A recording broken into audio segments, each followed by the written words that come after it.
live, Jeffy. Are you sure we're live now? We're live right now. Did you get my breathing?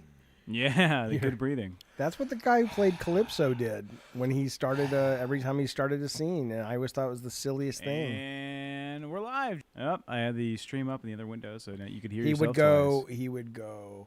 Mwah. And the dude, to his credit, the actor, by the way, looks almost, I think the guy they hired is not as good looking as our Calypso. Our Calypso went on to be kind of a alt-right motivational speaker, buff as fuck bodybuilder guy. But the current guy playing Calypso in the Twisted Metal TV series season 2, which I think starts this month. This month. He's kind of got a little kid face. It's not very masculine, which is fine. I'm not shaming the guy. I'm just saying that it's not really what I saw. The point is, I'm excited for it. And wow, that's what he did. Welcome to Gavin and Games. I appreciate you guys being here. I'm here with my dog and Ace. Hey! There's Tech Protect. There's Ace. We're here to talk about video games. Today we're going to be talking a little bit about, I put out a tweet last night about Xbox. A lot of people are shitting on Xbox right now, which, whatever. I don't care what you do. But I was curious about the hate that's being directed towards Gamepass, so I put up a tweet. I want to go over some of those responses, including responses from developer pals of mine who wrote me on that very tweet. We're going to talk about a little bit about Nintendo changing their game development process. GameSpot just put out their best games of the year so far, which, again, given that they probably don't include any interesting indies except maybe one, I don't know how serious I take it, but we'll look at it. We'll take a look at it. We'll look at some new trailers and, just talk games. Oh, we got to talk about the Naughty Dog announcement this morning, which is very, very cool. What happened with Naughty Dog? Well, that's why it's in the future tense. We got to talk about it. It's We'll very interesting. It's very interesting. Obviously, welcome to the show. Nice to see you in the chat. If you want to communicate with us, Tech is reading the chat. He'll let me know if a good one comes through. If you want to guarantee your chat is read, well, this is not a problem. All you have to do is hit us up with the super chat, a nice, shiny, financially lucrative super chat. And when the time is right in the show, we will address it. But yeah, the Naughty Dog thing, if you guys haven't seen, you can bring it up if you want. Last of Us Part 2. And I get it. People are, and this is free, by the way. So it's not Sony going back to the well, charging a shit ton of money for another version of Last of Us. But there's DLC today for the PS5 and the PC version, which actually kind of makes me want to get it now because I played through Ellie's part of The Last of Us Part 2 and I loved it. And I got to Abby and it was too much of a deflation of my momentum I had built up and I could never go back to it. But I did love it. I thought it was fantastic. And so I may pick up this remastered version on the PC. Well, I can't pick it up on the PC because it's not on GeForce. So I guess I'll get it on my PlayStation. Because it's the normal game. But what they did today is if you've played the game, it was designed to be played in a nonlinear fashion. It cuts back and forth between different times in the characters' lives, not just the Abby and Ellie part, but even within the Ellie part and the Abby part, there's jump cuts of different time periods. They're releasing a patch that lets you do it all chronologically. Now, usually this shit I look at and I usually would not care. You guys know me. I usually would not give a shit because it's, oh, look, we're going to release it with, new procedural inverse kinematic, whatever. But this is a fascinating game design experiment, actually, especially if you know The Last of Us as is. So I want to go through now and play it normally. I don't think I've ever encountered a game that's done this. I mean, most games tell their stories linearly, so there's not a lot of options for it. But it's a pretty neat idea, and it's a pretty neat way to get people, to kind of look back into the game and shit. So, we all know Druckmann's off the HBO show. I didn't watch, look up the IMDb. I didn't watch any of season 2. I liked season 1 for what I saw, but I've never been a zombie guy, so whatever. So I only watched about 4 episodes, but I liked what I saw. And, Druckmann directed a really good episode. My understanding, and maybe this isn't because I don't know, is that the second season, was he directing more and writing more? And maybe that's where Didn't they say he had to pull off of the project? Well, he said that. he said, "Hey, I got to get back to Naughty Dog," and he had a very interesting. Well, let me see this first. I'm gonna give you a scenario of what could have played out. Is this what happened? I don't fucking know. But let me go to some of the episodes and just see who directed them. Because if he directed, here's my scenario. If he directed more of them and wrote more of them, it may have just been that it's like, you know what, this Where do you see that? Just click on an episode, and then it'll tell you the credits for that episode. And maybe they were, again, I don't have any evidence of this. I'm just saying that this is a scenario that, so he did write that. Well, I don't know. Maybe he wrote all of them with Craig Mazin or whatever, but regardless, I don't want to speculate. He's off the show, whether he did it because he wanted to or HBO said, hey, no, I have no idea. Or maybe he wanted to go in a different direction, but the other showrunner's off too, and that happens from time to time. So anyway, he's back at Naughty Dog, and we talked about this recently, but now that, it says he directed that episode. He may have done more. But now that he's back, he's now, in the press release he put out, he called himself the, what do you call himself? The writer-director of Interstellar. And he used to just be overseeing the writer-directors of Interstellar. So wouldn't it be a bitch if HBO kicked him? This is just a scenario. I'm making this up. Wouldn't it be a bitch if HBO kicked him to the curb and said, you can't hang with the Hollywood folks. Sorry. Take a vanity. I don't think that's true, but it's just my story. And then he goes back to Naughty Dog and says, okay, well, I want my old position back where I'm the director because I'm not directing the TV anymore. But none of that could be true. I just go there because I'm a cynic. I'm a cynic. I'm not a bad guy. I'm just a cynic. That's the Naughty Dog news. Let's go to NeoGAF first. Let's go to NeoGAF and see what's happening in the news. I have a bunch of stories I want to talk to you guys about, but I am curious where we are with NeoGAF. I should make. You see, Ozzy Osbourne come out of the stage this weekend in that. In the wheelchair? No, it wasn't a wheelchair. It was a fucking throne, motherfucker. They built a throne on top of a wheelchair. Well, yeah, I assume there's something underneath it that's Really? Go ahead. No, go. Just push through. Don't even. Yeah, that's how you do it. Yeah, I assume there's something underneath it, but it was presented as a. It's better than when Phil Collins does it. I love Phil Collins. Why does NeoGAF look so bad? I think they've lost their shit to ads recently.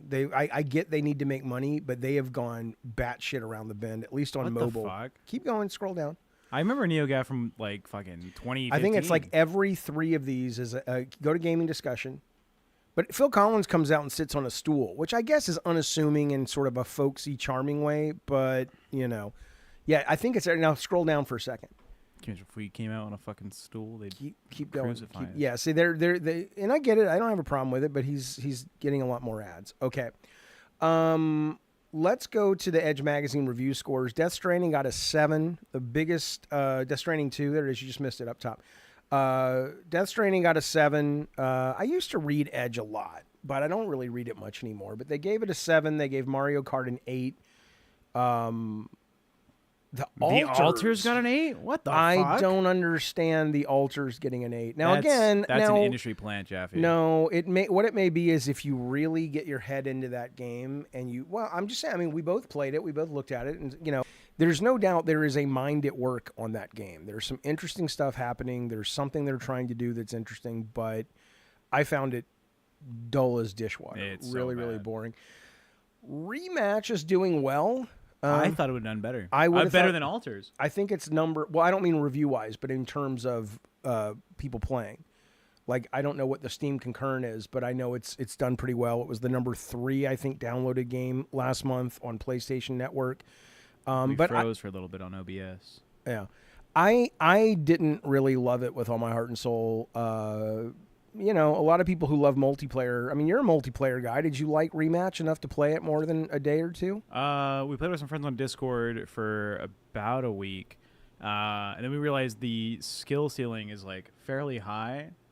And I was like, I don't know if I want to dedicate learning curve to this. But that's like Rocket League, right? I mean, when we were building a game that was similar to Rocket League, but it was these guys with these air cannons that were running around with air cannons. In fact, if you go to my website, the YouTube channel, you can see some footage of it. And it was we did Drawn to Death. We crashed out with Drawn to Death. Sony's like, we don't want any imagination. What's it called? It's we'll just go to our YouTube channel. And there. And then if you're in the YouTube channel, type in canceled game or something. And they're like, we don't want any imaginations. Just make us something that's fun, multiplayer, that works, that we can kind of have our own Rocket League. And there was more to it than that, but that was the gist of it. Is it PlayStation canceled my game? Is there like a dude running on the cover? There's like a robot guy. Yeah. So put this up while we're talking, but turn the audio down. If you're still thinking about, we got to get you YouTube Premium. It's on the work account. Yeah, I could switch over. So put it up on the back. Let's see what it looks like on the back screen if we can. Is this it? Wait, scrub through this shit. Apparently. But anyway, they're like, yeah, we'll make something with you pause after this, this. regard. No audio. Just scrub through it till you get to the footage, the gameplay. There you go.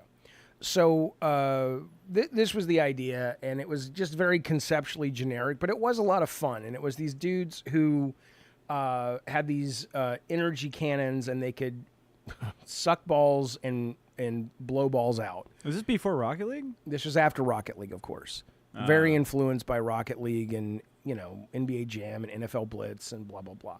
And it was actually it was a lot of fun. This looks fun. Yeah, it was a lot of fun, but it just, a lot of things happen, and it was going to be a co-budgeted or a co-financed game between PlayStation Network and First Party. And then PlayStation Network kind of decided they wanted to sort of not invest in individual games that they were co-developing, and in that, Sony had to pick up the bill, and they didn't have it in the budget. And I was just exhausted. And I was just like, we actually had a meeting with the Psyonix guys about selling it to them, but I didn't bother to really put together. I mean, I it was terrible. I mean, it was after the team had been laid off and stuff. It wasn't like I didn't do it and the team got fucked, but we had already closed the studio. And Nick and I met and said, hey, maybe we can rebuild it. But, the build wasn't right, and it wasn't the right build to share, and blah, blah, blah. So anyway, the point is that skill ceiling thing you're talking about with what's the fucking rematch? That was always the challenge: is how do you make it? How do you come up with enough stuff that people will be able to play for a very, very long time, but it's still simple to play? Yeah, accessible at different skill levels. That's right. Like, I think that's one of the main focuses behind the team that does the balancing for Smash Brothers for Nintendo. Is they look for what is a fun mechanic for anyone to try out with any character, and then also it's like, how difficult can you make the supreme level of combat between each character involved? Yeah, and it works. I mean, my kids when they were younger played the shit out of Smash Bros, and there was no depth. I mean, Calvin was probably better at it than any of us in the house, but most of us were just button mashing, and I knew how to do a few moves, and that was but we had fun. Speaking of a few moves, Bunny Button in the chat says, "Hi, chat." Hi, Bunny. Bunny was. Zero Cool says Bunny survived the fumes. I feel oh yeah, Bunny woke up alive. Yeah, I guess that's how you wake up. Yay, Bunny. I'm glad. I'm sorry. I feel so bad because I know she was cranky last night, and I know we contributed to it on Madhouse because we were really late. But to address the chat, just because we're here. Kim Bayer says like the new setup, and then it's the finger thing. This little finger. Did you do the finger thing, Jaffe? Nope. Well, and then Darth Nugget says no gay fingers on my gabbin. I'm not doing them because I think they're gay fingers. I'm not doing it, or I'm not doing it because I think it's stupid. How about that? Yeah. Tyler Copan. Oh yeah. Says you guys need an Irish coffee. Jaffe doesn't like to drink alcohol. We had alcohol on the show last night. We do the show at 6:30 or 7. Last night was really late. Madhouse, and my daughter Sarah, whose birthday is today, comes out with a bottle of Jack Daniels. I don't know if do they make bigger bottles of that? I think it's the biggest bottle I've seen. And I'm just I see her whole future. I'm like, oh my God, you poor. I got to deal with an alcoholic child. That's a terrible. I'm not making light of it. It's almost like a 2 liter of whiskey. Yeah, but she didn't drink it all, of course. But, no, we drank it all. I think it's because didn't you guys go to Rite Aid, and Rite Aid is closing down, and so we don't want to say which one. They're all closing down. Yeah, but wait, hang on a second. So the alcohol's 50% off too? Motherfucker, yeah, dude, this shit was everything at Rite Aid. If you have a Rite Aid in your neighborhood, 50% off. It was even 30 alcohol. for 30 to 50% off. Oh, see now he's starting to walk it back a little bit. No. It was If you 50 go to the front last of night. if you go to the store, it says like 30 to 50% off all items, and Yeah. then like some things are 30. The alcohol originally I know how 30 to 50%. well, yeah. work. But it some originally- things are 30. the alcohol some things are not. The alcohol originally was 30% off, but I went to the lady at the front and I was like, "Can I get it for 50?" And they're like, "Yeah, sure." You can haggle at Rite Aid. Now you know they're They're going closing, Out. Guys dude, from yeah. saying, now you know they're going The out of lady business. was like, "I've worked here 13 years, and they've moved me like to like 4 different stores, Oh. and I'm out of a fucking job." And she was pissed. And, Well, like, I mean, what do you want? That's the world, but man. I saw that and I recognized, and I was like, "So what about 50% off on this?" So fucking take it for free and give me a shot before you leave the store. She said, "Yeah, no worries." What about I know GameStops are still out there, but they've talked about abandoning games and moving to like collectibles. And They didn't just talk about it; they've already done it. so you can't go into a games. I don't think this is true, but maybe it is. If I go into the closest GameStop, which I don't even know where it is, would there be no video games for sale? No, they're doing both, but they're focusing more on the highly variable market of collectibles. Yeah. And recently you can go get your like trading cards graded by like is it PCA or PGA or whatever it is. Yeah. But you bring it to them, they'll package it, they'll slab it, they'll send it off, and they'll let you know, hey, your card has been graded. Come back and pick it up. And they'll do it for a number of collectibles: baseball cards, Pokemon cards, Yu-Gi-Oh, whatever the fuck. I bet you come back though, and like, because doesn't that PGA or whatever put it like in a nice. It's a solid slab. Right, and then they probably like put like stickers on it because it's GameStop. Like they can't help themselves. No, they don't. No, it's not going to be. They have to yeah. keep it as pristine as possible. So, Right. Which is pretty cool, and they give you insurance on the package being sent out, which is also pretty cool. I wonder, do they do that for video games? Because video games have a similar rating. There are video games you can go and get graded, but I don't know if GameStop's offering to ship those out. Yeah. Because there's some video games out there, like I think an original Mario 64 yeah. within packaging Yeah. is like tens of thousands of dollars. Well, I think the most expensive one is the Zelda Gold, right? I think, but I think. Well, no, the most expensive one is that Nintendo cart from the Nintendo Championships that was specially made just for that competition. Do you have any of your old retro games? Yeah, I'll hear. I've been. Talk to the audience. Yeah. Talk to the audience. Sarah was saying that you would let her sell them on like eBay or OfferUp. She was like, "Oh, you want spending money? Just sell my Donkey Kong cartridge." Well, I don't have that. Yeah. Oh, Ace, I'm sorry, buddy. Aw, Ace. You guys can't see it off screen, but Ace bumped into a camera stand or something. Ace is a big body dog. I saw in Pawn Stars someone had $600,000 in just Charizard cards. I have an expensive Pokemon card somewhere around here. It's an Umbreon VMAX alternate art from Evolving Skies from the Sword and Shield series. Look how Goons Dark says, "Yeah, I had that game." Can we fix the YouTube push notification so it only pushes when you guys actually go live? I wish, Mooch. That would mean we would have to go live on time. That would mean Jaffe would have to say, "Oh, we're going live at 11," and we go live at 11. Besides that. I was on time today.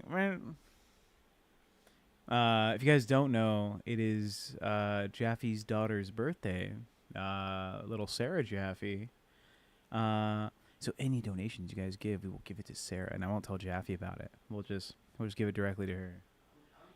He can't hear me. It's just me and you, chat. He doesn't know that I'm offering all the donos today to little Sarah Jaffe for her birthday. She's 22, and she's listening to that Taylor Swift song like pretty much all day. Finally got Cyberpunk 2077 and have been obsessed with it. It's a good game. Cyberpunk is a good game. I know there was a lot of like issues with like, oh, it's glitchy. You got the game and it's glitchy and it's this and that. I didn't experience that. I never had a glitch issue with Cyberpunk on PC. Well, okay, but that's dumb. I don't know where it is. It's around here somewhere. It's somewhere, he says. He doesn't know where his stuff's at. You know what sounds good right now? Water. I'm going to grab water. You talk to the chat. Well, I can't see the chat, but I can talk in general. That's fine. Just go get water. You can't see that far, though, huh? That's fine. So, yeah, I was going to get my box of games that, I did. I went to Sarah and Calvin, and I said, look, I'm trying to get rid of all this stuff. Do you guys want this if you want to sell it on eBay? And they said, yeah, but they never, kids, they never got around to it. So I don't think I have anything like a Mario 64. Most of my stuff is like PS1. And honestly, when we sold the house, we had a garage sale and we had a collector come by. And he bought most of the stuff. He owned a game store. And I think the most expensive thing I had at that garage sale was like Klonoa PS1. And that I think he bought for like $450 or something. So I've never had, but I will say I remember being at Comic-Con probably 1998. And it was the first time I had seen somebody selling video games at Comic-Con. And I was like, this is going to be a thing. Holy shit, like retro games. And, I it's like everybody else. I look at it now and I say, if I would have known, and I kind of did know, but I was too busy making games. But, God, man, you could have made so much fucking money. It was comic books for the time. And now it's over because nobody's doing physical anymore. But anyway, the point is, there you go. Let's talk about Game Pass for a second. So, Game Pass is on the tip of every hater's tongue right now. Obviously, there's all these layoffs, and a lot of people are saying, at least social media-wise, they're complaining about it being Game Pass's fault, right? And I'm still struggling with this, and so I put out a tweet last night. And I can't see the chat. Well, let me go. Well, no, I'll do this first, then I'll go to the chat because I can't see it. But did you find water? Yeah. All right. Well, do you have it? I drank it. Why don't you bring it over here so you can drink it? I drank all the water. Okay. So I put up this tweet last night that says, here we go. Sorry, I got to find it. Sorry. All right. Okay. I said, can you please educate me on why anyone cares if Game Pass is sustainable? If it's not and they kill it, move on to the next thing. In the meantime, why not just enjoy it? And it's got like 1,000 likes, and we got like 235 plus responses. I'm obviously not going to read most of them, but I'll read some of the choice ones I've seen so far. You know what one of the best one was? Ember's Arcade. No, Bold Alpha Wolf. What did he say? He said, Jaffe, I like your content so much. Here's 5 gifted memberships. Bold Alpha Wolf, you crazy son of a bitch. Thank you, buddy, for supporting the show. You guys should be more like your best friend, Bold Alpha Wolf. Tech and I may go into an arcade this week and making a members-only video or a Super Chat Unleashed video. So, support the show. We appreciate that very, very much, Bold Alpha Wolf. Thanks, buddy. Ember's Arcade is such a dick. He's such a contrarian dick, but he's fun to debate with. But he says... Well, because he's boring. All right. Well, here's what he says to my Game Pass question. He says, "This is such a strange question. Is it really? Why do you care about this thing that you care about?" I don't know, Jaffe. Maybe because I care about it. And I said, and I'm asking you to articulate why you care about it. Right? That's what I was going for. It wasn't the fact that I give a shit whether you care about it or not. It was more, why is this topic never ending, that Game Pass is not sustainable? Then he says, Game Pass doesn't exist in a vacuum. It exists to disrupt the industry, not for innovation, but as a desperate ploy for Microsoft to redefine a marketplace within which it couldn't compete. The ramifications are relevant to anyone who follows and participates in the industry. Well, I've done both, Embers, and you've only done one. So, A, sit down. But number 2, am I being too mean, Tech? Tech says I'm too mean to people. No, you're fine. Fuck this guy. Okay, I'll defer to Tech on who I can be mean to. But what's interesting is some of the stuff he wrote is irrelevant to the point. Game Pass, it exists to disrupt the industry, not for innovation, but as a desperate ploy. Why they made Game Pass is irrelevant. Every product exists to be successful. Every product exists to disrupt the industry. Iwata stood on stage at GDC in 2006 and talked about how they disrupted with the 2DS or whatever it was called at the time. Yeah, the 2DS and then the 3DS. And everybody applauded him. So the idea that Microsoft was somehow out of pocket because they're like, hey, we're going to try to build a better mousetrap and steal mind share from people. Yeah, that's what you do in business. But his second part, though, where he says the ramifications are relevant to anyone, I'm trying to figure out what the ramifications are. I had David Goldfarb, who was one of the designers of the Battlefield series, and then he also went on to work at. They put out one of the rhythm games, Metal Slinger or something. It was the one that you shot to on the rhythm. I don't know. It wasn't the first one. Beats per minute or BPM was the first shooter, but his was like Metal Hellsinger or whatever. But that was a really good game. That was the last game he put out. So he's actively developing games. He says, because this is the reason, Jaffe, because it's hugely damaging and has been to the game dev ecosystem. And I said, how do you think? I mean, specifically given that publishers are not forced to sign with Day One Game Pass, you mean just first party? He says, no. Game Pass cannibalizes sales on other platforms, especially Steam, because of games for Windows. So if you release on Game Pass, unless you have an insane deal with Microsoft or a game that retains like crazy, you are surrendering sales to sustain their platform. Okay, but then why not just not make a deal with Game Pass then? That's what I don't understand. It's like people aren't forced to sign with these guys. And you know, the other thing is people say, oh, well, it's because the all these people are being laid off now. Well, okay, if the reason people are being laid off, and this I would agree with, is if, you know, and this was the one thing I did get wrong about Game Pass, which is the idea that because I was very myopic. I play games a very specific way. But I understand that most people don't play like I do and abandon things easily. And in that, there's just too much to play on Game Pass. And you're never, by the time you finish a game, you could have bought it for less money than what you didn't use Game Pass because you were spending, you know, the last 2 months on Expedition 33 almost exclusively and every now and then Call of Duty multiplayer. I'm surprised that never came up at Microsoft, and that was never really one of the biggest arguments against it, but I do think that's the only real reason, is the way people play games when it comes to duration doesn't necessarily, at least long-form games, fit a subscription model. So I get that, and I'm surprised that wasn't solved there. But short of that, this idea of, oh, it's killing the industry or all these people are laid off.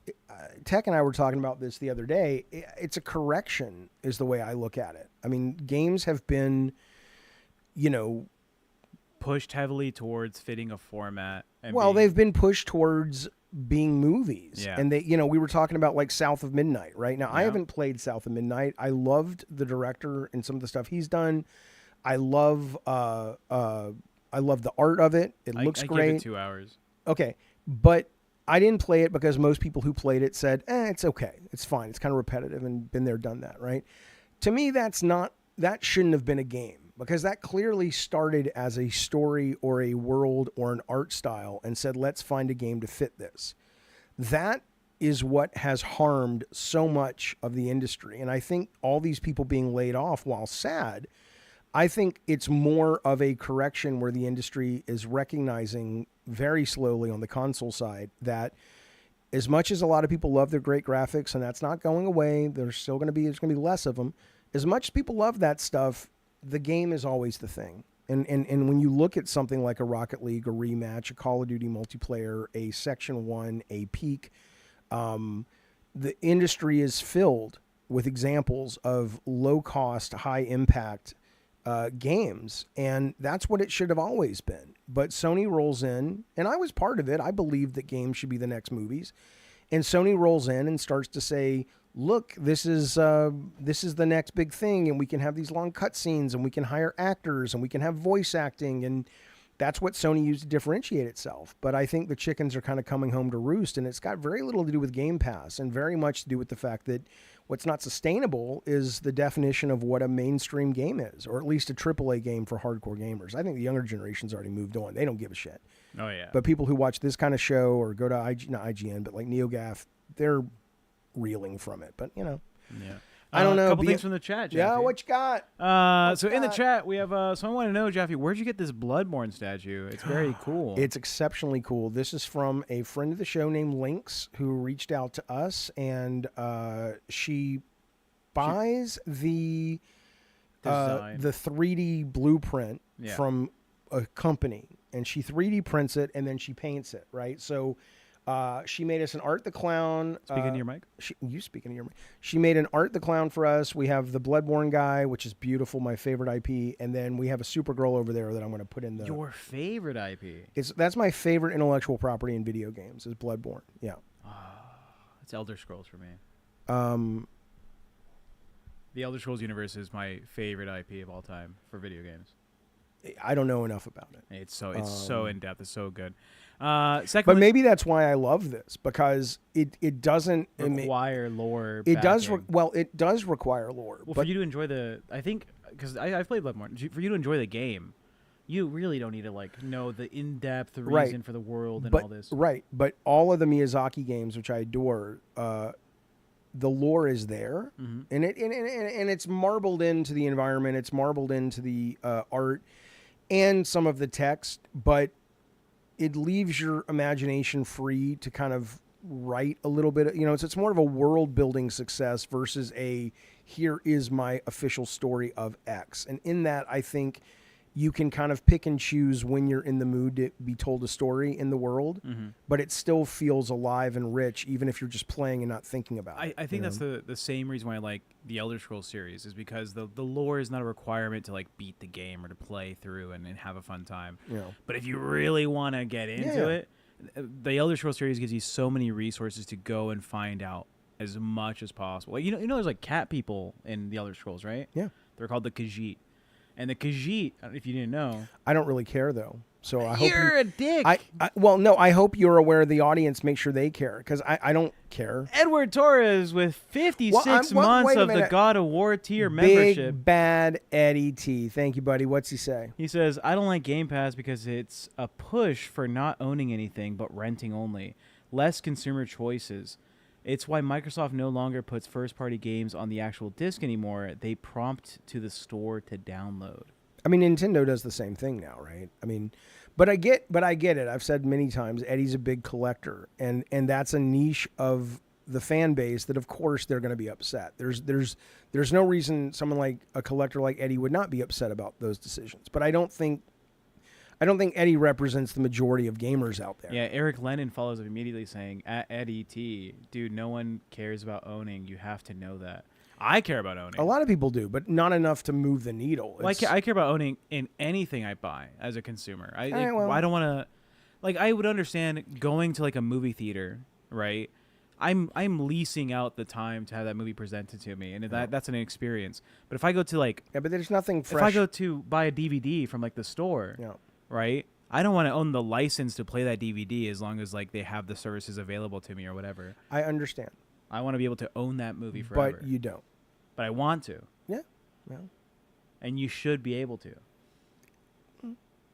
You're It's not this is the problem people have, and I'm not disrespecting that position. I understand that position, and don't care. It's not that I don't care. It's that I do. As much as I am a progressive motherfucker, I believe in regulated capitalism, and the idea that if you look at Limited Run or a number of these other companies, there are people that will fulfill your needs to a degree, but they will only fulfill your needs to the degree that enough of you exist to make it lucrative. And so I don't care about what you care about, but I certainly recognize that your interest is valid. I'm just saying that it's I get you want that, and I can understand why that's nice for you. Do you not want that? I don't care. I personally don't care. No. No, but outside of being is it apathetic? Well, I'm not depressed and apathetic. It's just it doesn't move my needle. If you could have the option to have it, why wouldn't you want it? Just personally? Yeah. Because it takes up a lot of fucking space. I got a box full of games I can't even find that I'm begging the kids to sell for the last 3 years. No, I'm not telling you to go out and buy video games. Yeah. I'm saying if you buy it from an electronics store like Steam or whatever, you should own that game. Yeah, you should. Yes. And why wouldn't you want that option? I would love the option, but my understanding is we don't have the option, and enough people complain about it. Here's an example. And I'm guessing, I don't know if this is true, but let's say right now when we got Paint It Black for Twisted Metal Black, the song for the Rolling Stones, forevermore when Sony makes a penny off that or $1. I don't know what the threshold is. Even if they do a remaster and they put it on the PlayStation Store or whatever, and it only sells 20,000 copies, the Rolling Stones estates or whoever gets a percentage of that every dollar, right? My understanding is, and we paid them at the time a large amount of money, which was like $100K, and then a percentage. So if you license your music for a game today and you re-release it, or the license expires in 5 years, maybe the cost to license it isn't as much because it's a limited run of it, right? I'm guessing. I don't know if that's why that maybe the development would be less expensive. But I don't have a problem. I would rather own it too. But has your life been impacted because you don't? Or is it just the principle? There's games I can't play anymore. Like what? That I wish I could play.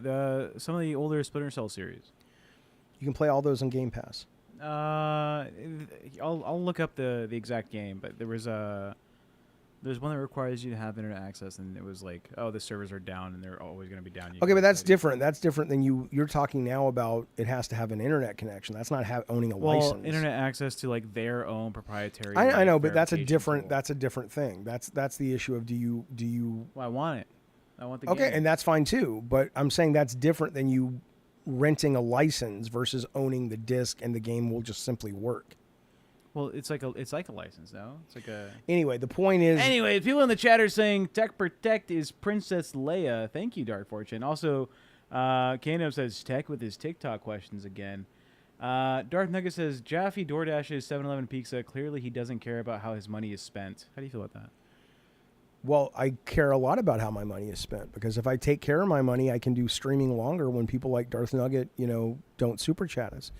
But no, I mean, honestly, 7-Eleven pizza. Okay. Is it my favorite pizza on the planet? No, my favorite pizza on the planet is probably Oogie's Pizza or Filippi's Grotto Pizza in San Diego. Okay. But 7-Eleven pizza, when it's 11:30 at night in suburban San Diego and the only options are Domino's and 7-Eleven, I hate Domino's pizza, which, by the way, if you get a cheese pizza at Domino's, speaking of money, it'll cost you like $15. If you get a 7-Eleven pizza, you know how much those 7-Eleven pizzas are? $6.99 for a large cheese pizza. And on DoorDash they were on sale. Yeah, and let me explain something. I woke up today excited to have a piece of 7-Eleven pizza, and my brilliant, beautiful, amazingly creative daughter left the fucking pizza out. But you know what? You can still eat it. I ain't eating it again. Not this time. I already learned that this weekend. $6.99. I can live with the loss. Don't bring that up. Don't bring that up, because I'll look at that shit. That's good for you. You told me not to look at the chat. This is just another option for you. Okay, you're an idiot. They can't see it, but you can see it. But why would I want to see it if you're telling me that it doesn't matter? Anyway, the point. Right now we're chilling. We're talking. Well, now we're gonna get to another story. So let's look at. Let's go back to NeoGAF and see what the news is, because I definitely want to. But let's stay with the Game Pass for a minute, though, because I do want to go back to that very, very briefly. Yeah. So I don't know what the chat says about this, but the idea of I have a very hard time knowing where the fanboy tribalism starts and stops, and where people are actually offering up valid criticisms. And I think that really is maybe one of the reasons I've struggled to do video game discussions lately, is because I don't know when the data coming at me is based off genuine interest and when it's just like, I want my box to win. And you guys know I hate that shit. I fucking hate that shit, man. So I don't know if the chat has any insights into why everybody's shitting on Game Pass. But if you lay off, like, my take is, if you lay off the team that did Forza Motorsport, that's not a Game Pass issue. That's an issue with the fact that they put out Forza Horizon. It was a huge success for them on the 2 platforms or the 3 platforms they put it on. It's more mainstream. It's an easier game to play. And the cost that they are used to spending to develop a hardcore racing sim, the audience just isn't there. Whether they would have put it in a box and sold it for $70 or put it on Game Pass, one could argue that, let's put it this way. I never would have bought the new Forza Motorsport, but I did play it on Game Pass for about 5 minutes. Yeah. One would argue that Game Pass would have been a better way to discover that game, because a lot of people will go, oh no, I'm a Horizon guy because I don't like the simi shit, but I was willing to try it. If you look at if you look at the John Romero game, which I know you saw that there's been various things, but I think Brenda put out a statement today saying, Brenda Romero, who runs it with John, I think she's the CEO of it, that, yeah, their game was canceled. They didn't say who, but it's pretty much made it clear they were saying it was Microsoft, and they're talking to other publishers. The studio isn't shut down, and they're looking for options, and a bunch of publishers have reached out. And I think that's great. But Microsoft could look at it and say, ultimately what this is a really good, fun boomer shooter. They just put out Doom. I get the sense Doom The Dark Ages did not deliver like the other two Dooms did. I could be wrong, but I don't hear a lot of people talking about it. I adored the last two Dooms. This new Doom I played for about 3 hours total. I'm like, I'm good. I'm moving on. It didn't... I mean, am I wrong on this, or did the latest Doom hit the zeitgeist like the other ones? I think it stayed a little longer in popularity compared to the last release. Doom Eternal? That's the best one they ever made. I think this one stayed in the like top 10 games being played on like Twitch for I think 3 weeks longer than Eternal did. Okay. So it hit a little harder. I think the mechanics in the game were a great idea, like the sliders for difficulty being dependent on like the I don't think that's what hurt it though. No, it didn't hurt it. It was just boring. But yeah, it is boring. Do you think there's going to be a move? Well, hang on. So I think that could have been them looking at that and going, we just spent all this money. And it probably wasn't the right read unless John's game wasn't very good, which I don't believe was the case. But they could have looked at it and said, okay, you know what? If we can't make the boomer shooter from the premier team of boomer shooters move the needle and we're having to cut somewhere, maybe we'll cut this, right? But all of these things make sense. It's not like they killed Game Pass. They gutted teams that weren't really like somebody in NeoGaf or somewhere on Twitter somewhere today said it was so funny. They said, this is a studio that's coming out right now with a game where you play a lighthouse, meaning Microsoft. Oh yeah, right. And it's not like these guys are just running around and canceling things with no logic. Clearly they think the cost of that game and there's enough of an audience and it's good enough. And I guess that's why it's hard for me to figure out why the Game Pass thing, how much of it is tribal and how much of it is actually, no, this is a really good statement about, the market. I get if you're a developer and you don't go on Game Pass and then you're like, but I mean, that's the business, right? If you're like David Goldfarb, who did Battlefield and Metal Hellsinger and stuff, and I think he was on Game Pass, but it may not have launched on Game Pass. If you go out there and you're selling for $70 and that same week you're competing against a couple of new Game Pass drops, one of which is a big one, not to mention all the free-to-play stuff. I mean, the market's just changed, man. It's not Game Pass. It's people are going to free, and subscription, and that's what they like, and that's what's causing it. It's not. I just don't. Unless the chat has a compelling argument, I don't see how the entire debacle can be laid at the feet of Game Pass. I think it's just I think the industry's adjusting and changing. People are saying the real fall was the introduction of free-to-play era. Well, a fall to who? For like these companies having to like dissolve lower development teams or so on. Sure. Is because free to play really took the market by storm, and these like microtransactions really led how revenue is made with the major game companies. Yeah. And I remember it's one of those moments that burned into my brain. I was at DICE and there was a how you doing? Is that me?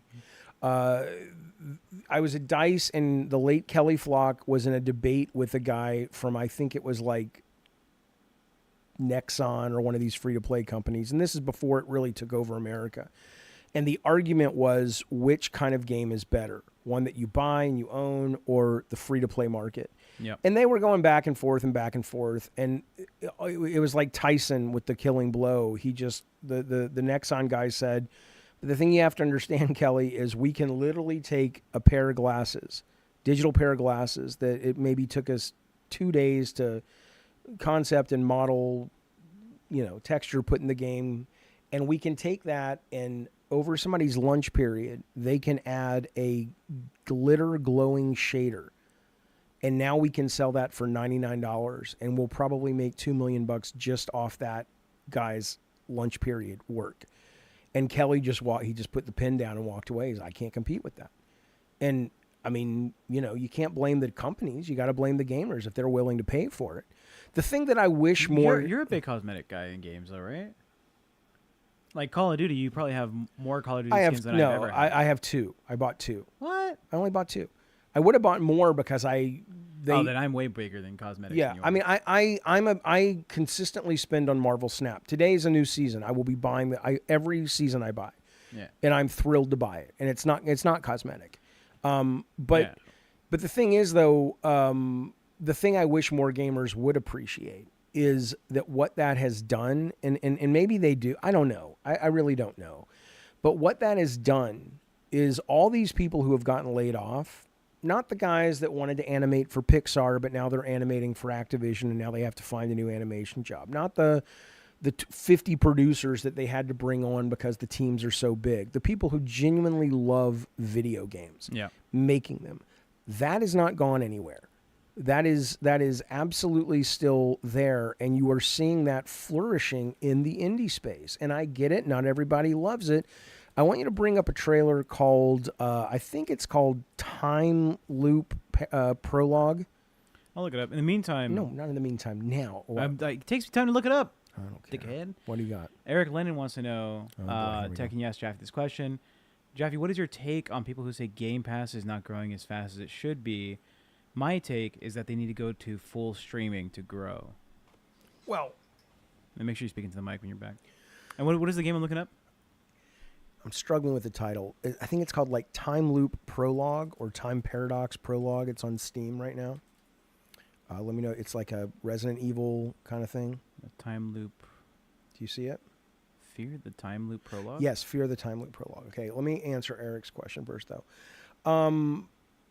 So, yeah, I mean, there is absolutely no doubt if you are, and I've said this ad nauseum, but if you play games and you live in a place like we do where the streaming is buttery smooth, I will always go streaming over anything else because I can get the absolute best quality of the game. There's no barrier of entry. You click a button and it works. Now, I get that's not everyone's experience yet, but it will be, and sooner than later. So I think you're right. I think that, and maybe that's what Microsoft is doing. Maybe they have the money. I don't know, but maybe they have the money to, be okay with the fact that they are in this for the 10-year plan of eventually more people will be streaming. And you can say they won't, but I was in the industry for a long time. I was there when people were poo-pooing. You're not going to download all your games. That will take forever.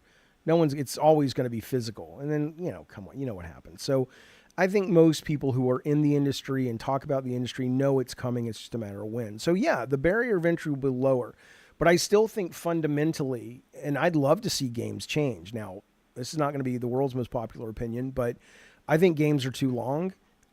Some should be. Some can be designed that way, just like some miniseries or TV series. But most video games are way too fucking long. And I have actually found myself recently playing, and I have ADD, I get it, but I've been playing demos more on Steam, and I feel much more satisfied doing that. Like, I don't need to see the same fucking gameplay over and over and over with a slight twist and a couple of new art assets. It's like, we get it. You've outworn the welcome, and a lot of people have a tolerance for that, but I don't, and I think over time more people won't as well. Another position made about the Game Pass position, Tyler's saying, I think people forget that Microsoft spent quite a few monopoly bucks on Blizzard, Bethesda, and Activision, which they are most likely still haven't recouped yet, so Game Pass seems to be doing pretty well for them. Needs to be or is? It's right now doing well. Yeah, I mean, yeah, it's doing well. I think his first question was like, why isn't it growing faster? I think that's because, well, they don't market things very well. They're terrible at marketing Game Pass. But that aside, I think a lot of it is the way people consume games. They're too long. And so people do a cost-benefit analysis and go, well, I could buy this, and own it, quote, own it, or I could rent it. and have access to hundreds of games, but I'm only probably going to play one or two.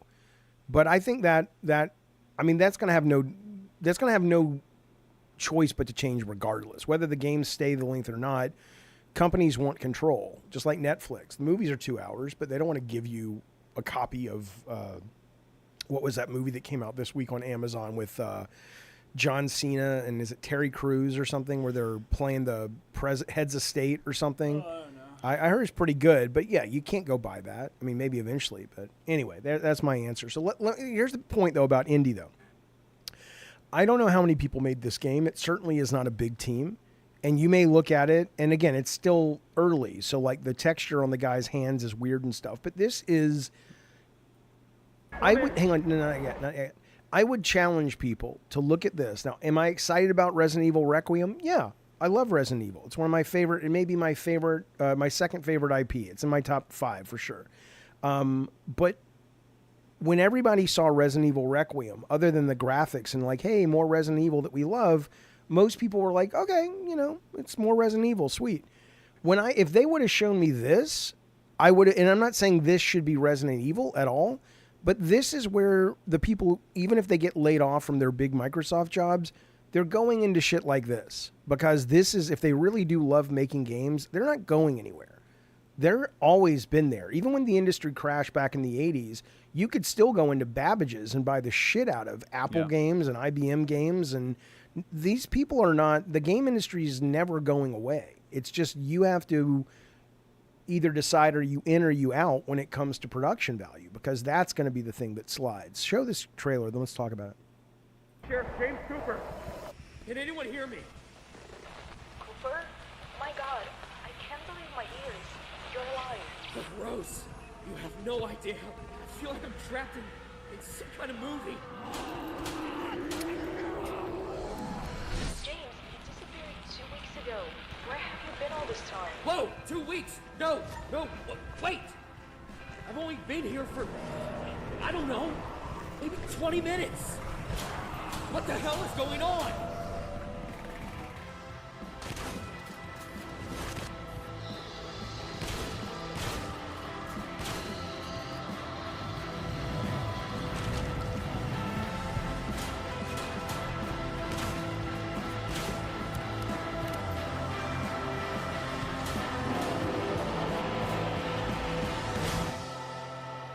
So as a trailer goes, it's fine. There's nothing about the trailer they really sell you on. But if you play the demo, or the prologue, which is free, what it is it's Resident Evil 2 Remake meets Groundhog Day. So this guy is caught in this time loop, and every 15 or so minutes, he dies and goes back to where he woke up in the morgue, and he's a cop.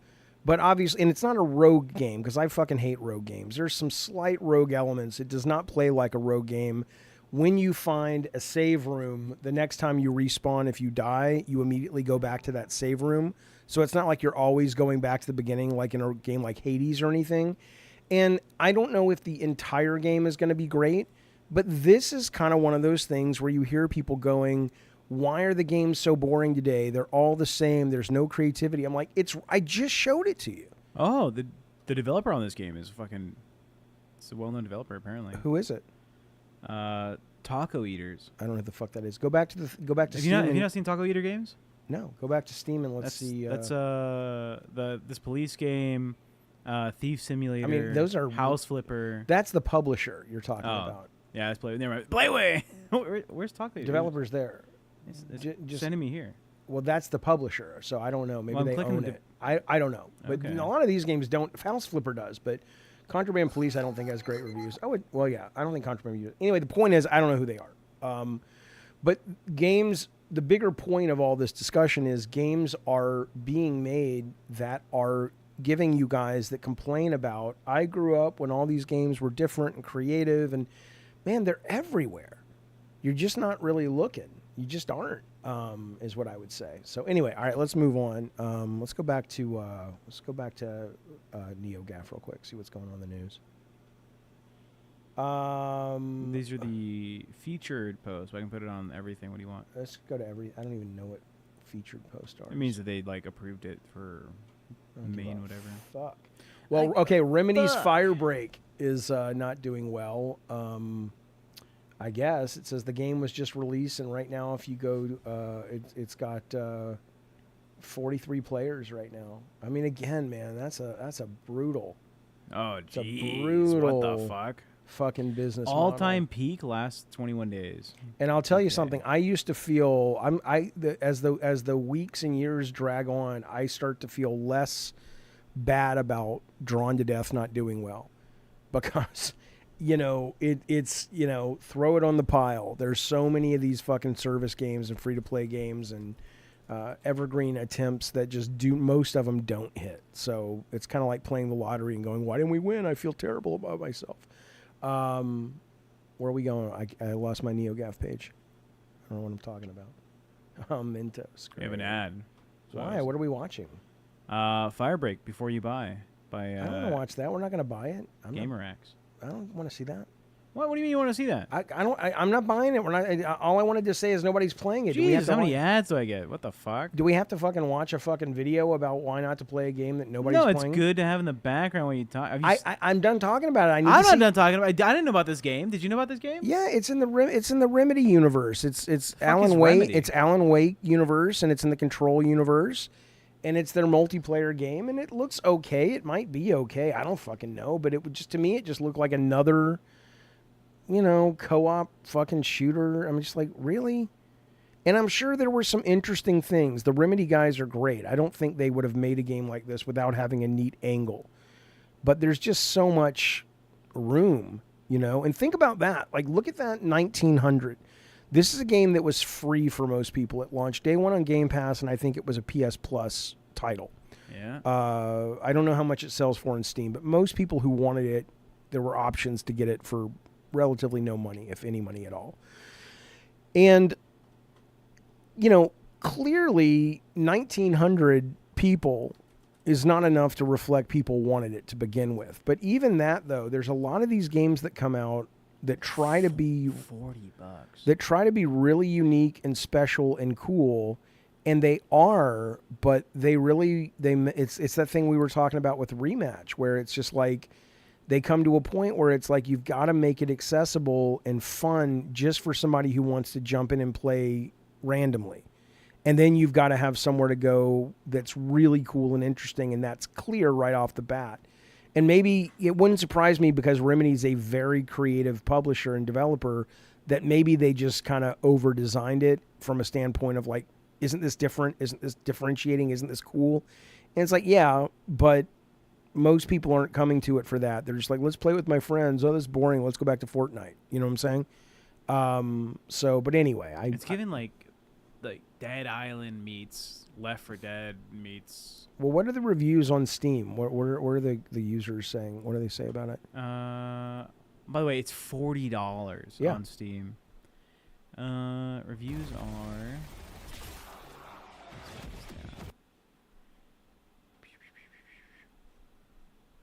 No, it's at the top, man. I I just want to know if it's mostly mixed. Mixed. Okay. Go to Wildgate, right? So Wildgate is a great co-op game. I don't usually like co-op or multiplayer games, but this one was really fun, and I think it's out. It's also $40. I don't know what the response is, if people love it or hate it, but okay, so the open beta is happening now. It's still happening, I think. Hit that. So the actual game, which is going to be, okay, that comes out this month, but the open beta you can play now. We're actually talking to the publisher about maybe playing it on this very channel, which I enjoyed it, but that's the kind of game I think that the danger is if you don't play it with some friends that know what it is. Can you turn it all? Yeah, turn all the audio off. If you don't play this with people who know what it is, you might be left going, and walk away. But it is really cool. You know what else is really cool? No. $5 from K-Nubs. Hey, K-Nubs. Haters will hate, but Jaffe seems in a way better mood talking about games when he isn't constantly distracted by chat trolls. I know. Oh. Well, like I've said before, K-Nubs, thank you for the super chat. I love video games. I adore them. I just don't like the toxic shit. I don't mind the drama, but thanks for noticing. I think it's an accurate read. But we played this. We played this with Scorpio and another one of your friends, and I mean, I enjoyed it. Right? Did you like it? Yeah, it was a fun game. I'll play this again once it releases. Yeah. Well, or if we get paid to play it. Yeah. I haven't heard back from them today, but maybe I haven't checked my email. But I'd love to get paid to play this or just play it. But I'm never going to be the guy that really gets good at this. But it is. It's pretty fucking good. It's pretty clever. It's a pretty clever game. But do you think this is a game that's going to be too smart to be a hit? Like it's going to be one of those things. Like every now and then a MOBA comes, not a MOBA, what's it called, Dota 2 comes along, or a league comes along that people That's a are. MOBA. Well, I know, but there are lots of MOBAs that come along that don't connect. But those two, obviously, are the granddaddies of it all. Well, this isn't a MOBA. I know it's called finishing the sentence. Okay. My point though is that there are games that are really complicated that for whatever reason an audience says, I'll put the time in. Maybe a streamer plays it, people are willing, maybe I don't know what causes that. But there are most games that are designed with a skill ceiling without the ease of entry are dead on arrival, right? So what I was going to ask you is when you look at this game, which I do think has a bit of a skill ceiling, you come in fresh, you're like, wait, what am I doing? Where do I put these things I'm picking up? And, is this a weapon? Is this a spaceship part? I see where you're coming from. Do you think this is going to be able to connect? And it's $40, by the way. I think the toughest area for it to really hit the audiences in is when you play a multiplayer game with your friends, right? This is obviously going to be like a friend-based game to play. Yeah. Because when you can't play without a team. It's a team game. I've given this like 3 runs solo. And on 2 of those runs, my teammates would disconnect. And it's just me. It's supposed to be a team of 4 versus like other teams of 4. I'm solo. I'm fucked. There's no way I'm going to win. It makes that round just totally unenjoyable. So everybody quits. Yeah. So and that's the thing. Everybody quits, and then the other team is like, "Oh, well, that wasn't fun." Yeah. It's a waterfall. Yeah. So it being a multiplayer game, the biggest hurdle it has to come to is when you play games with your friends online and you want to set up a little gaming event, like let's hop on and do this one game. That game needs to be quickly accessible to get into the game, right? Because not everyone's going to have the same time constraints to be able to play together. And then the re-up for a new game needs to be like seamless. Yep. And with Wildgate, getting into the game, you're like 3 minutes into the fucking loading screen in the lobby because everyone's changing their fucking class or do whatever. Yep. And then you get put into like a waiting room in the game before the game. The spaceship hangars. Yeah, the hangar. And then you could spend like 20 minutes, like 15, 20 minutes just like going and looting and stuff before you even see combat, before you see another person. Which that is one round that we played. Yeah.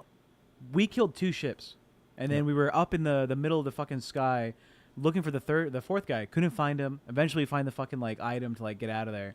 But we spent 51 minutes in game or something ridiculous. It was like a very long game for us. Where one of our players disconnected and couldn't rejoin. Yep. Right. Well, it's a beta. I don't blame. Yeah, I get the beta part. But consider our friend Scorpicus who got disconnected. Yep. He's waiting 30 minutes before he's playing the game again. Well, yeah, and I'll also consider the fact that if you know what that game is, and just to give people it's basically ship-to-ship combat. There's like 4 or 5 factions of spaceships. And everybody's looking for this mysterious Lost Ark artifact somewhere randomly spawned. And the first stage of the game is the resource gathering, where you are in space. Can you turn that down? And you're sending people out to mine rocks and explore and fight AI enemies to get their resources, because eventually one of the other ships is going to come into view. And the more of that you've mined in a strategic way and how you've tricked out your ship is going to give you a better chance of survival long enough to find the Ark and jump gate out of there. So if you know that's the trail, then that 50 minutes of us not doing anything but resource gathering is a lot of fun, right? Because you're going, we have to get these resources. Someone needs to always be looking for other ships, because at any time another ship could say, fuck it, I don't want resources. We're just going to go slaughter the crew of the other ship, right? Because you're still in the same world. It's just that you spawn so far apart that unless that's your strategy as a captain of the ship, you're not going to see anybody for a while. But so imagine that. You come into a game, you don't know that. You don't know what the fuck is going on. I mean, that's either that's going to hurt or help this. It's going to help this if somehow it gets into the zeitgeist as a strategic, deep, real competitive game that people like watching other people play. But if it doesn't arrive at that perception amongst gamers, it's dead on arrival. And again, I wouldn't know how to fucking do it. The other thing I'll say is look how much production is in this game, right? This is a game that they could have known, I imagine, well before. It's a beautiful game. It's very well made. It's very well produced. I wouldn't have fucking put any of this money into this until the basic game was out there in early access and looked pretty much as good as Peak does. And gone, is this sustaining people playing it? And I don't know. I don't know why they didn't do that. It seems incredibly financially reckless, but I still really like this game. I'm looking forward to playing it again. Where'd you go, Tech? What's ADE kicking in? A little bit, but I think the getting back into the game aspect is really going to motivate whether this game maintains an audience, because it seems like your re-up time through a match, if you're like the second place guy, or if the last battle is like 3 teams at once, potentially you're spending like 40 minutes in game just to lose and then come back into the game. Yeah. Which isn't like unheard of. Like a CS:GO, right? Counter-Strike. That's about like it could be anywhere from 20 minutes to 40 minutes. And one game that is doing it well, that has these like long spans of like downtime for the multiplayer aspect of it, Peak, if you die during one level of the game, you're dead and you just have to watch. And it's an achievement in that game to beat the level in under an hour, because it's hard to do, right? So they're expecting their audience, because people may not know what Peak is. Yeah, they're expecting their audience to be in game playing potentially for like an hour and a half. Right, which I think my fastest... You mean to get to the top of every mountain. To beat all the mountains. My fastest time so far is 39 minutes. Yeah, this is a great game, by the way. I don't think this is on console yet, but I'm sure it will be. And again, how much money did they spend? None. And it just fucking works. And now they've got a smash hit, and now they can spend time making the graphics better, adding elements. Yeah, I think in total their money invested was under $200K. I mean, after they had the mechanic, which they got from their other game, though. That's the tricky part, right? Yeah, is that they were building a pretty expensive game, and at the end they're like, this is ridiculous, we're spending too much money. But they did extract the climbing, which they said that was fun. Yeah.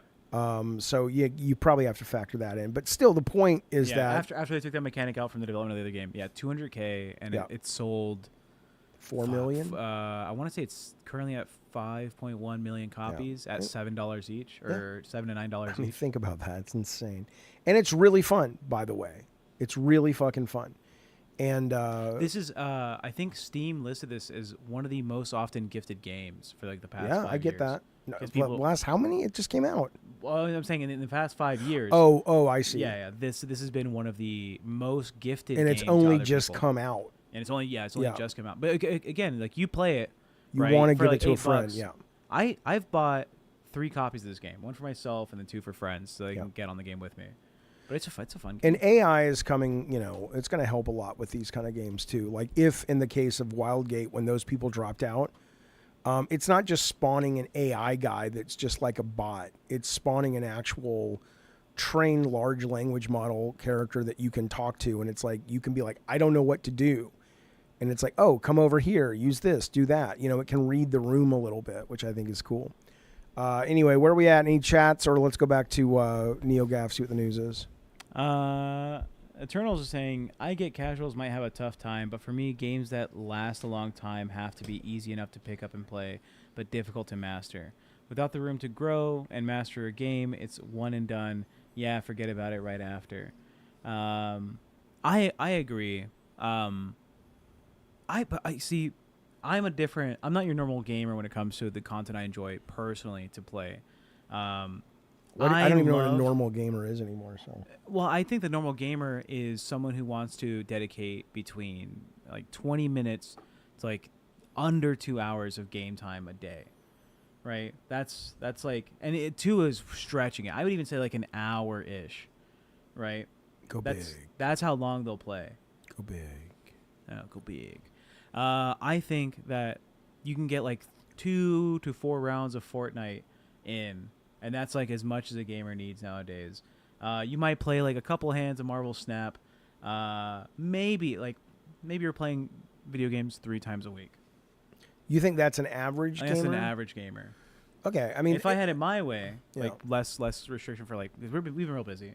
I could play one single video game for like 10 hours straight. oh, I couldn't. I would fucking love to, like, because right now I got Power World. It's on sale, right? Because Great the game. Steam Summer Sale. I've been playing it, and God, I want to put like 7 more hours in today. I mean, I started playing Death Stranding again, Yeah. finally, and I haven't had a lot of time to play it, but even that, though, I mean, I don't know, maybe if I was home by myself for the weekend and I'm like, you know what, all I'm going to do is play Death Stranding, and I'm going to order food. That's like my normal weekend, but I'm going to order food and sit on the couch and just play. I could see that, but that's Yeah. just not my lifestyle right now. And so, but I will Marvel Snap 5-6 times a day, and then I'll usually fuck around with demos and try to get back to a longer game. Speaking of Death Stranding, aka I'm playing it on Amazon Luna because it's free if you have Prime. Can you check, because today a great game, if you love comic books, is free if you are an Amazon Prime member, which is from the XCOM developers. It was not a very successful financial game. It is a very well reviewed game. It is Marvel Midnight Suns, and I already had it up. I was ready for it. and it is excellent. And the one thing, it is weird though, so you have to be aware. It is turn-based, semi-collectible card-based, but single-player. I'll pull up a video. Yeah, strategy superhero. Just put it in the background. Let's see how it Yeah, I looks in gotta the back. find one. The thing that's weird about it, if you don't love comic books and you're just like an MCU guy or whatever, you'd be forgiven to go, wait, what the fuck is happening? Why is Blade and Captain Marvel starting a book club? But if you read comics, especially Marvel comics back in the day, what made them unique is that they dealt with people's real life stuff, and then they went into the adventures and the action, right? So the game triples down on that. So in between these battles, you're at this kind of your hideout called the Abbey, and there's a lot of, it sounds, I don't want to undersell it because what I'm about to say sounds terrible, but it almost feels a little bit like it has a 20% element of a visual novel with these characters and their relationships. But the heartbeat of it is the combat, and it's free right now. So if you've been thinking about trying it, I don't know if it's free. Yeah, I don't know if Amazon Prime Gaming can be accessed on console or no. Yeah, that would be good. But the other thing is, I wonder if because it's on Amazon Prime Gaming, I wonder if it's on Luna, because Luna I love. It's a great streaming service, and I will probably play this again. I never finished it, but I probably got 20 hours into it, and I loved it. So just heads up, by the way, if you've been curious and you have Amazon Prime and you have a PC, or even if you don't have a PC, but you might get a PC down the road. It's currently 85% off on Steam. Okay. It is $9 to own the game outright. Yeah, it's great. I really have to pee. Go pee. Right. I'll bring up the chat here. Let's see what you guys are up to. I have my thing. I have this. Don't worry about it. Can you make it huge? Can you just open the window? Make the full... No, open the window. Click that square. Yeah, I can see now. Is Jaffe sitting in the same room as Tech? Yes, Alex. What, this? We're in the same room. Yeah. Eternal says games respecting players' time is important. Yeah, but I mean that's kind of the thing, right? Is how do they know? How do they know what the average fucking player is, right? Like, to respect my time is not to respect yours. There are people who absolutely want to, like Tech was saying, get lost in a game for 3 weeks. It depends who you're making the game for. Yeah, Alex says Marvel Midnight Suns is a fun game, but sadly the Sims side of the game killed it. I agree. But again, I think the issue of that is if you're a hardcore Marvel fan and comic fan, you'll love it. But you're right. If you're just coming in for like a action strategy game, you're like, no, I don't think so. This is not for me. Because you're like, what the fuck are these people talking about, right? I'm reading, where did it go? Zero Cool says that game is free because it sucks. Yeah, but it's not. You're just simply wrong. Only shitty games are free. Well, okay, so I guess Death Stranding is free right now. If you have Amazon Prime, is that a shitty game? I'm not sure what you mean. Jaffe, about games being too long. How about episodic games? I mean, I don't really care either way. To me, when the game wears out its welcome, it's over, and maybe I'll want to come back to it later. But I'm one of those guys that agrees with when people talk about the 360 PS3 era of the 8 to 12 hour games being perfect. It's like, I don't mind a game being a little longer than that or a little shorter than that. But if I'm playing a single player narrative game, unless you're talking about a heavy game system single player game like an RPG, I think you would be very, very hard pressed to find a satisfying narrative single player action adventure game that doesn't wear out its welcome and it feels like work to finish it after about 8 to 9 hours is what I would say. Thank you, Cheetah Man. We appreciate it. Some games don't provide enough save points, so people have to set aside hours if they want to play, says Eternal. If they want to play, a lot of RPGs expect 30 plus hours of grinding. Yeah, I mean, and again, RPG guys would love that, right? A lot of RPG guys enjoy that part of it, but I think that's a very different kind of game that you know what you're getting into than if you're saying, I want to play. Like, I don't want Death Stranding to be 80 hours. I really don't. I don't want Red Dead. I don't want God of War. I don't want any of these fucking games to be that long. But maybe you guys do, and that's fine. I do. Really? Give me a fucking, like, an epic. Give me a 200-hour game. Okay, but is that an RPG where it's mostly the systems occupying your brain, or do you want to simply, after the first 4 hours, you've probably seen 90% of what the core gameplay has to offer. Beyond that, you're just enjoying playing that core loop and or your being breadcrumbed well enough along with some new mechanics and some new art.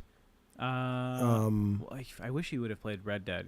I'm going to play Red Dead. We're going to play it on stream, I think. I love Red Dead. Red Dead was a great game. Well, number 2. I didn't play number 1. Number 2 is great. Let's see, where's my OBS? There we go. Oh, it's not moving. What are you bringing up? Let me just fix my chat. Oh, okay. All right. Let's move on. Let's go back to, I wanted to talk about, let's see what the new trailers are. Let's watch a couple of new trailers, see what we got.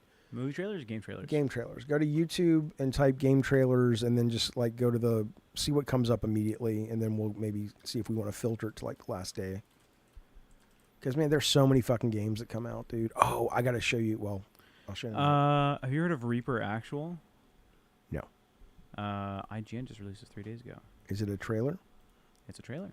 What kind of game is it? I don't know. I've never heard of it. Well, if it's boring, let us know, chat. We'll turn it off. You want audio? Yeah. Dumb. Oh, I know what this is. This is a military sandbox multiplayer thing.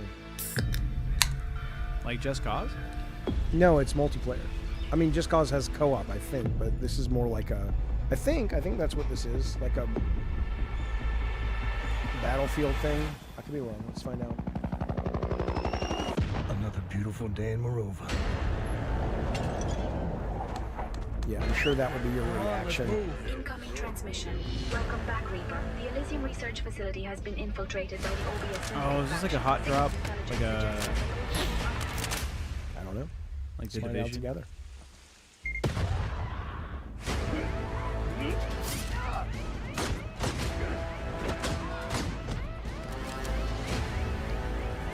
I mean, this is boring so far. But you're not like a military game guy, right? I'm a game guy. I love Call of Duty. It's one of my favorite series. But this, I mean like military sim. Like, no. This just looks generic.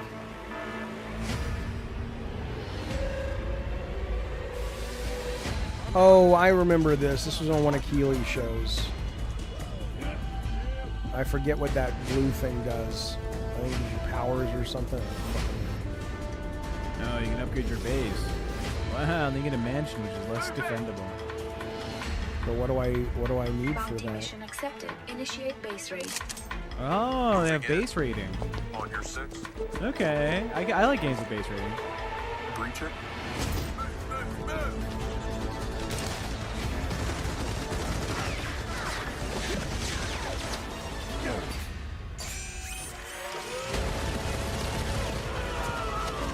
It'd be great to see gameplay. Another beautiful day in Morova. Shitty trailer. Yeah, not for me. I mean, the base thing is kind of interesting. I don't want to see 9 minutes of gameplay, but I am excited for Mafia. But let's watch a trailer, not that. I don't want to do any deep dives. Ill looks awesome, but when did that come out? Oh, we've already seen this. Play it again anyway. This is fucking awesome. It may be a piece of shit, but boy, I hope not. I'm sure you guys in the chat have seen this fucking trailer, but it's so good. Who cares? I don't even know if how much of it's real. Maybe it's all real. I don't know. We're all simulation anyways, Jeffy. No, I understand that. Have you seen anything on the new Donkey Kong, Jeffy? Says PK. No, I mean, I don't have a Switch 2 yet. I may get one just to play Mario Kart, but I don't know. It's just not loading, Jeffy. Hit reload, see what happens. I know they just did a bit of a deep dive, and there's a new trailer that came out recently for it, but I'm not a big... I haven't seen anything to motivate me to buy a Switch yet, so... All right, go to another video. Maybe this video is fucked. Bad video, guys. I mean, you guys seen it anyways. Jeffy's shown it like twice. It's so good. What was that? What is that? Metal Gear? Metal Gear Solid Delta. One gameplay day demo. ago. I don't want long videos. I just want like trailers, man. Go up to the top and filter like 3 minutes. You use the filter function on YouTube? Yeah. Under 4 minutes. I saw Once Human is coming out. Ooh, is that a new trailer?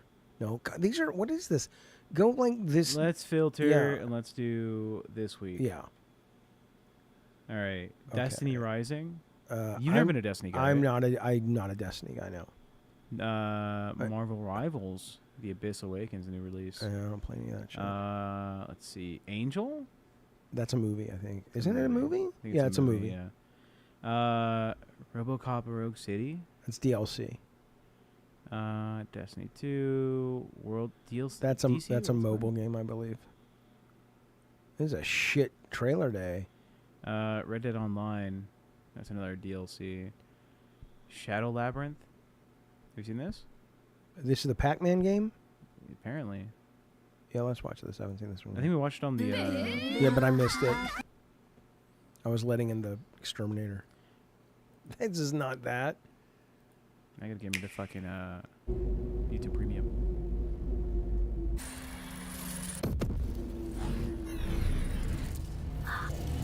I know some of the chat wasn't vibing with the all the other Bandai Namco arcade games being integrated, but as an 80s kid, I think that's cool. But I get it. If that doesn't do anything for you, I get it's like kind of weird.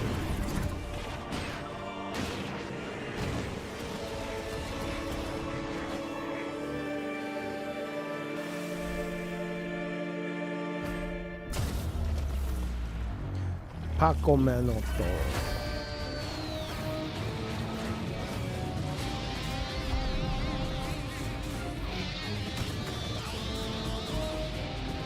I mean, the game itself, if you take Pac-Man out of it, I don't think anybody would even be aware of it. And it may still be brilliant. I don't fucking... That's cool. That was cool.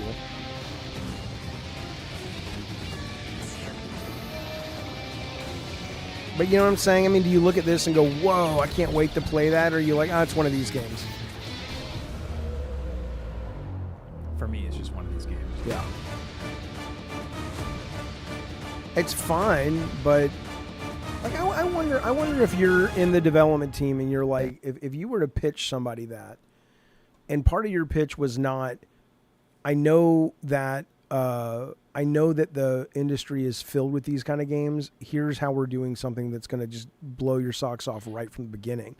Then I get it, but that's just like, what? What are you doing? Have you seen Cyberpunk Edge Runners on No, Netflix? everybody says it's amazing. You No. really have to. All right, well, It's such a good series. maybe we'll do a pot and popcorn. But apparently, Edge Yeah, Runners there's 2 is part coming 2, out. yeah. I'm gonna watch. I would say play it, but I don't know if they have licensed shit in it. So, First Descendant, Ex Nier Automata, Helldivers going on Xbox. Dragon Ball Z Kakarot. That's just an upgrade for HD graphics. blow our minds, baby. Give us something. These are all old. Give me a new trailer. Batman motherfucker. Arkham Legends first trailer. For what? Arkham Legends. Is that new? No, that's like an old game. You sure? Legends are not born in light, but carved in darkness. And dumb voice Gotham acting. is bleeding, and the blood runs deeper than the crime. Oh God, shut up, Batman. A forgotten order rises, Is this a Oh, is and the this shadows Court have of Owls? returned to reclaim their throne. I used to believe the symbol was enough, What is this? Is this a VR but game? now No. I don't know. even the I know- Sounds best like a, know sounds like a what's- fan edit. Yeah, I know This what this city is, but raised I don't me. know what this is. broke me. Like I don't I'm think not there's an. I think this saving is fake. Gotham Oh, there's a this time. remaster, isn't there? I'm maybe? avenging it. The This feels- legend ends. Yeah, I don't know what the fuck this This is. feels like where a the fan edit, bloodline Jabby. began. Well, the audio is terrible. This is an okay. AI. Okay. People are saying now people are doing AI game trailers. Yeah. Fuck Batman sounds like H.H. Paul Lev. This. I don't know what that is, Levos. but it's terrible. This voice is not Batman. Yeah, I'm Batman. We're coming back to Gotham to get rid of the Sounds like scum. a redneck Batman. Whoa! Spirit Empress release on Clash Royale. I don't know what that is. I mean, I know what Clash Royale is. She's just a new character. Yeah, new card. What you do, guys? Whoa! She has a sword. New girl, get in there! Get in there, new girl. My full powers need more elixir. But I need help now!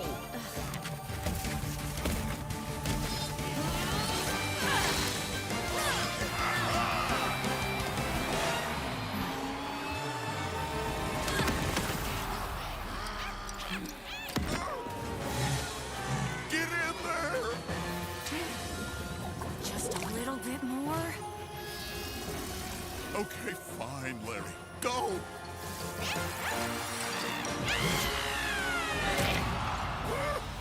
Have you played this game, Clash Royale? I played the one, Clash of Clans, which is the one that has them like rushing at each other from top and bottom. That's Clash Royale. Yeah, I have. And not in a long time though. I just got back into it recently. It's just very pay to win, if I remember though. Yeah. Which I it can't get into is. pay to win. These These are shit trailers. What did you type? New game trailers? yeah, new game trailers.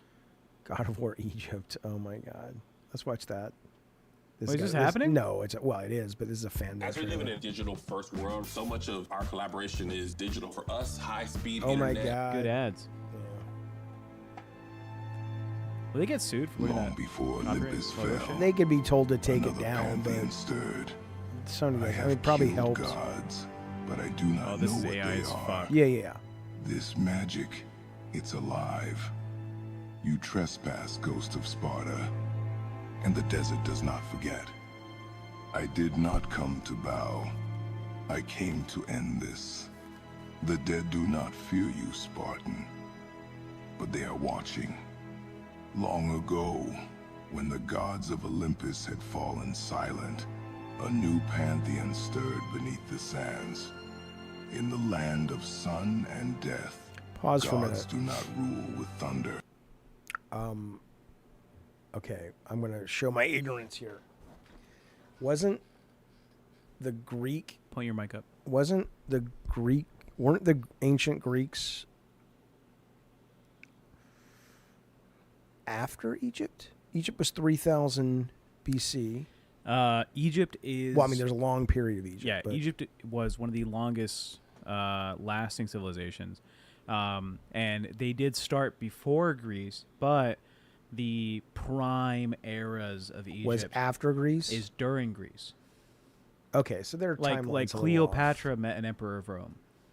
Okay. Right. So Greece was already established. Right. The Spartan Empire was already there, while Egypt was still in its running. But this is like 2,000 Okay. to 8, like Okay, let's go 1,400 back to the years. trailer. Yeah. I don't need a TED talk. I just wanted to know if they got They their time. rule with silence, with secrets. The sands shift. Is Kratos immortal? No. Does he age? Yeah. I mean, clearly he looks terrible now, right? But from the events of the first game to like Ragnarok, how many years is that? They explain it. I want to say it's a couple hundred, but I don't remember. But yes, like he doesn't age. Sure he ages. Yeah, but God of War 3 to God of War 2018? Yeah, the but point is there's hundreds of years that have passed. But when I say like he's not going to die of old age. I don't know. Well, when you wrote him. I didn't think about it. Well, now that you're here.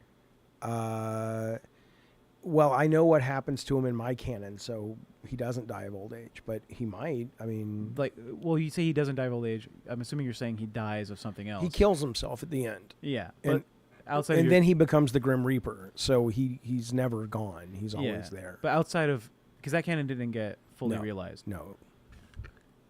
You, the creator of the character, would his godlike abilities? I don't know. Because he's half god is why. So I don't. It's not real, right? So even if I were to say what is Hercules, who was also the son of Zeus, was he immortal? Probably not. Kratos has died before, you know, but he crawls out of hell. So once that happened, who's he really wouldn't die anymore, right? No, you just die and go back to hell. I mean, that's the thing. It's like I'm always just like, okay, I never figured it out really. Yeah. But nobody ever asked. But now you look at it and go, okay, well, why don't you just go into hell and get your daughter and wife back, dude? If you're down there anyway. Well, they're not half god, right? Yeah, you could explain it away though. I don't fucking know. Yeah, his soul is but he killed Hades. So I mean, seriously, when you really think about it, the original God of War, you might have been like, okay, wait a minute. You just killed the king of the underworld. Yeah.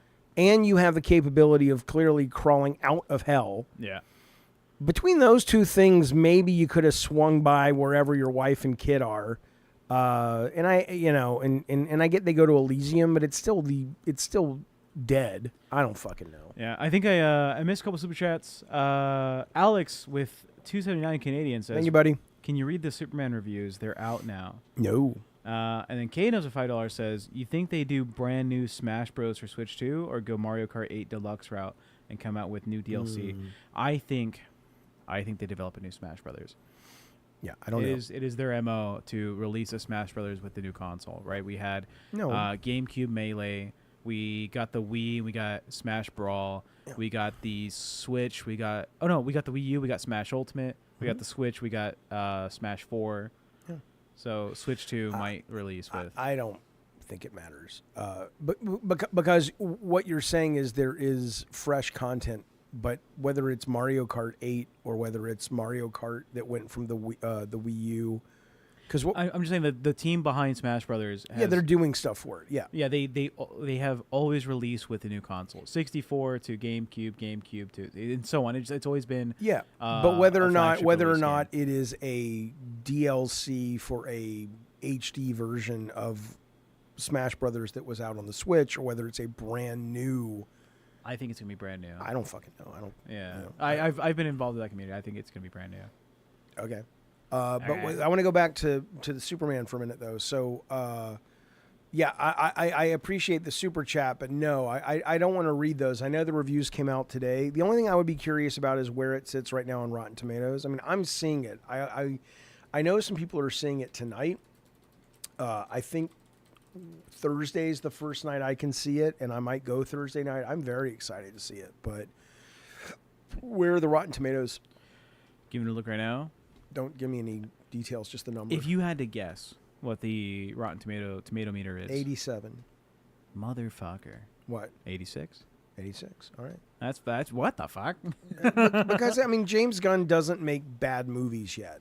I don't mean he makes movies you love. You may have hated the Suicide Squad, but I don't think he's ever made a movie that's just fundamentally doesn't work. James Mangold used to be that way, and then he shat the bed with Dial of Destiny. But Do you want to hear one review from one of their top-rated critics? as long as it's not a spoiler, yeah. James Gunn's script, in this respect, is making the best use of the genre as a vast ideological playground. Cool. That James Gunn is doing it justice. The next top review from the critics are: a would-be franchise restarter that resembles a Saturday morning cartoon come with overstuffed helter-skelter life. So they don't like it. They don't like it. They're saying that it's and I've been expecting this from the trailers, that they're trying to fit in a lot in the movie. I get that, in but one I go. don't think that's what I'm saying about James Gunn, though. Is like most times when you see that in a superhero movie, it's like, holy shit, you guys, there's Mr. Terrific, there's Hawkgirl, there's Guy Gardner, there's Superman, there's Lois, there's Lex, there's a fucking dinosaur in the city. But James Gunn is a good writer, and I don't think he was like, I've never heard of that problem before. So I'm excited to see it. I love Superman. I've been, kind of amused by the Fox News segment saying, "Oh, Superman's too nice and he's pro-immigrant," and says, "Shut up." Then don't go see it, you idiots. Listen to this. Do you see the Pope? Somebody gifted the Pope a Pokemon card. The new Pope. The Pope got one Pokemon card, signed another, and thought it was all a great laugh. He showed it off to the guards. It's kind of cool to have a Pope who speaks English and knows what the fuck Pokemon is. What else do we got? IGN says Superman is wonderfully entertaining. Heartfelt cinematic reset for the Man of Steel and a great start for the DCU. I'm down. I'm excited. Minecraft is coming to Superman. I'm gonna like this Pope, I Superman's think. coming to mine. I don't give a shit about popes. You like the Pope. I mean, they always seem like sweet little old men, but they're probably the most vicious motherfuckers in politics. Maybe. They gave him Pop Leo. That's his name? Well, yeah, the Pokemon they gave him was, it's on screen, Pop Leo, and he got it signed. Oh, because that's based on the Pope? No. It just sounds like Pope Leo. Pope Leo. Oh, that's cool. Okay. Yeah. Good for him. The guy says it was pretty chill. We were herded through security and then sealed. And then the Pope arrived nonchalantly, gave a speech, then invited everyone up to meet and greet. American Pope, Jaffe. I wonder if you could play that card like in a tournament, and it's like it just can. has different powers now because the that's Pope funny. signed it. I'm trying to see if there's any new breaking game news. Bayonetta creator is demanding an apology after voice acting controversy. He's always so cranky. Bunny says I'm a little cranky puss. He's a cranky puss. Does Jaffe still collect comics? I'm excited for the Superman and James Gunn version for DC. I read comics. I have. You want my comics? I'd like to see them. I don't know if They're I all will. sitting right here. Bring me some. Let me look at All right, them. hold on. I read the shit out of Marvel Unlimited and DC, whatever it's called, their version of DC Unlimited. But no, I do not collect. I've never. I haven't bought a comic and saved it in a very, very long time. But I still read the shit out of them. I love comic books, man. I love superheroes. All right, let's see what Tech's got. Let's see what's worth it. All right. Now this right here is a goddamn. That's worth. Look up how much this is worth.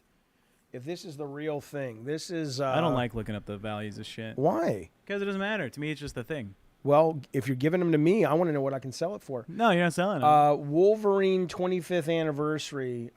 This is probably not worth that much, but there you go. That's a pretty nice cover, though. I like the cover of that. This was JLA by Grant Morrison. He did a bunch of great runs on this. It was great. Yeah, Marvel Age. Yeah, these are okay. Nothing, The Hulk, collector's item, first issue. I'm sure this is worth nothing. John Byrne and Garney, the artist Garney. I love them, though. You're not showing them to the chat. Well, because I don't want to show every one of them. Well, I mean, if you're looking at it and you mention it. I love comic books, though. I just love. They're so beautiful. Oh, is that That's Fighting American? That's Rob Liefeld's riff on Captain America. Yeah, Fighting American's funny. Look at that. Beautiful. This camera's terrible. We got to get a better camera. Well, this it's this hyper-zoomed was in. the run from Kurt Busiek and George Perez, and it was great. They I don't know how many issues they wrote, but look, I am curious. Look this up. What drawn by two super duper fanboys. What is the full title? Just the Avengers, Heroes Return. Oh man, the Fantastic Five. Is my internet bad? I don't know. What's it worth? Sealed, it'd be $150. That's pretty good. This is a character, Deadman, who never really gets his due, but Deadman is a fucking awesome. Right? I love that Yeah, character. He's fantastic. By the way, I had like maybe 50 times that amount of comics. And they all got torn up and destroyed by the bitch of an X. Yeah, I'm sure that's real. That's not real. Yeah, Of course it's not it's real. a republish, I think. Marvel Comics Mystery. Yeah, man. Yeah, I was a big X-Men Avengers guy before the Avenger movies were like a thing. I was always stunned about the Avengers being a movie. I'm like, who's gonna go see the fucking Avengers? I was like, this is not like a good selling comic at the comic book store. No, it never was. It was always okay. But Yeah, but people were not like, oh, the new Avengers came out. No one said that shit. Chad, do you guys read comics, or you think they're stupid? I mean, you know, I don't know what younger people like the graphic novels. I get that, but I don't know. I just think the comic industry seems so goofy. It's like you have to go to a goddamn specific store to buy it. Well, I mean, video games. You don't have to go to a specific store. Before they started like being like the I guess they were always like the Walmarts and stuff. Yeah, huh? Kmart and Walmart. Yeah. But I want to go to a comic store soon. I haven't been to one. Point your mic lower. I want to you go don't go in to your a head. comic book store soon. I haven't turn been like to this. one in Turn a it down my like this on this page. god, in a while. But you Avengers proved a match for us. And more to seize the moment to spirit Captain America away into the time stream. Oh, I fixed the sides of your microphone, so you can now pitch this. Look, like this, so you can turn it towards your face. I was just performing. Tilt the head. All right, motherfucker. Yeah, look at that Kitty Pryde and Wolverine. That's pretty good. Yeah, I had I don't know if it's in that stack or if it got thrown out. I had the actual first issue, like for the first release, where they explain Cyclops' powers for the first time. And it goes over and it's like, it's a ruby quartz like visor. Why is it ruby quartz? Well, we don't know either. and it's what's his name? The old man. What's his name? Fucking Professor X. No. The Magneto. The guy who writes these. Byrne? No. Classic fucking. He's in all the movies. Stan Lee? Stan Lee. Okay. It's a quote from Stan Lee, and it's in the comic, and he's like explaining it to everybody. Oh. And he's like, "Why is it ruby quartz? I don't know either." But Yeah. that's what we did. Stan the man. All right, chat. Well, listen, is there any other game news you want us to cover before we wrap it up for the day? We'll be back tonight at 6:30. You guys are going to the Dog Beach, right? Possibly. Possibly. No, Gotta find the no key. key. And Right. Sarah is smoking a ton of weed right now. So. Oh, no. She's Okay. like, it's my birthday. Okay. It's my birthday. By the way, chat, you can donate for Sarah Jeffy's birthday money. Well, no, I was going to say we really should do a donation to go to that arcade soon. I want to go to that awesome arcade. Your daughter's birthday or an arcade? What's the donation? No, not today. Chat, drop. Let me get $20 for Sarah. Don't do that. $20 for. Come on, chat. But what do they want? Is there anything Young we lady. didn't cover you guys want to talk about? Otherwise, we'll be back tonight at 6:30 for Madhouse with me, Tech, and Bunny Button, covering the weird news that delights and disturbs. Let's see. Show them like Tech does with his tism. Kingdoms was saying, show the comics like Tech does when his tism kicks in. I love comics, but I'm not going to sit here and show them to you. Wow, 2 donations. Carlos Thank you, says, Carlos. $5. Speaking of subscription-based comic reading, I read a lot of manga, ran out of space, then Viz made a subscription, read more manga than ever. Yeah, I'm going to I buy like- a new Kindle because I usually read it on my PC, and I want to start reading it more often. And I think Marvel Unlimited, or I might just need to get a new iPad, but I like reading on the Kindle more than the iPad. But I hear you, Carlos, absolutely. Thank you for the super chat, buddy. Can I make my my desires for a Christmas gift known today? Sure. Where's my glasses? You're not gonna like it. Well, I'm not buying it for you. I don't give a Yeah, shit. it's my Christmas gift. You're like my father-in-law or some shit. Okay. What do you want? Fuck you. No. It's the Remarkable Paper Pro. What the fuck do you even want that for? $700. I can get laid for $700. I love taking notes, and I used to take notes. Staggering. Working at home, and then Sarah would come and take my notebooks and draw on them, and then she'd like always take my pens off my desk, and I'm like, "Can I please get them back?" And she's like, "I lost it." It is staggering how there's probably nothing on the planet that you could do to motivate me to acquire. It takes your written word, and it'll I know what it is. It'll automatically send it to text form and save it as like PDFs or as documents like Word or whatever. Wow. And if you start drawing graphs, you hit a button and it uses AI, and it's like, this is what the graph is. And if you just you start writing math equations, like, okay, I need this in this cell. Why do you Excel. need that? Why do you want this? I like taking notes. Also, I'm when? I used to take notes on like physical paper, and then Sarah just comes. Where do you take notes about what? You're not in school. About work, about like my life. Also, I like to write. I write stories and stuff. I'm a little guy. Yeah. I have cute little hobbies. All right, fair enough. What's the other chat up here? The other chat. There's a super chat up there. Oh, true, Jaffe. Good eye, Jaffe. Jaffe with a good eye. Yeah. Where's my Good eye. Nope, it's the same old one. Okay, we got both those. Okay. Wait. Hey, Jaffe. If you love video games, who is this? So much, Frank Last. Hey, Frank. Why don't you marry it? I love that. I love that so much. Then he says, pause, wait for laughter to stop. That's brilliant. Got him. Hit the sound. You can give him a sound button. Yeah. Not that one. Anyway. All right. Okay, we're good. All right. Any final news? We want to wrap it up. People are saying Nemo says get a Rocket book. I'll look into it. He says it's way cheaper. Okay. Jaffe is on a budget. True.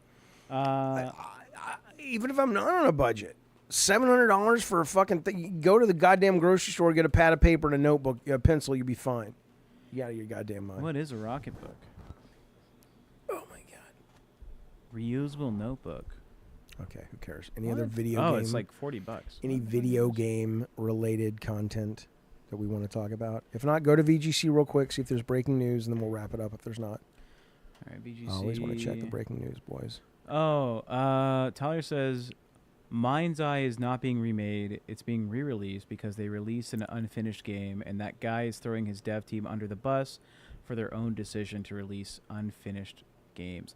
Wait a minute. That's fascinating. You're telling me that game... Because I know the team got laid off, or a bunch of people got laid off. It was a shit show of a game.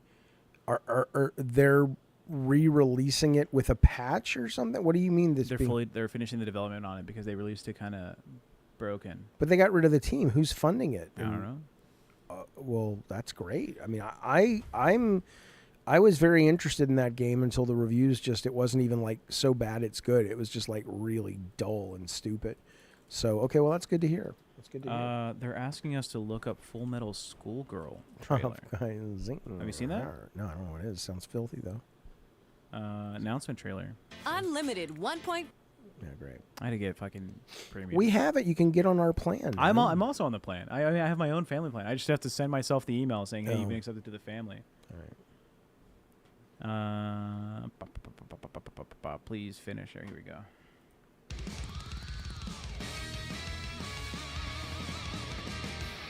I like how it's an alternate 2089. We haven't even gotten to 2089 yet.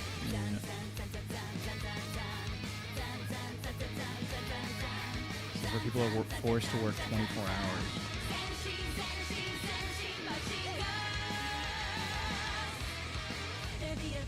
Oh, fun.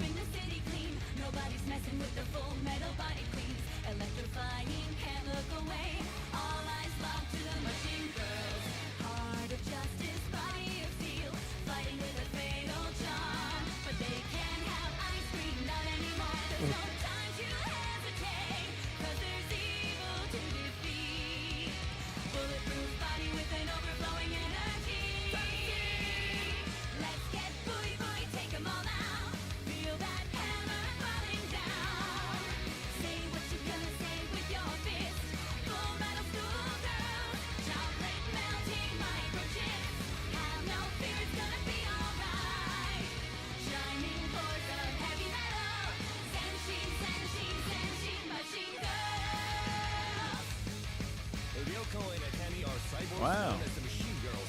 They had their bodies remodeled by Dr. Hakase, and well, long story short, they burst into maternal jobs to avenge their father. Would you play this? I mean, I like the vibe of it, yeah.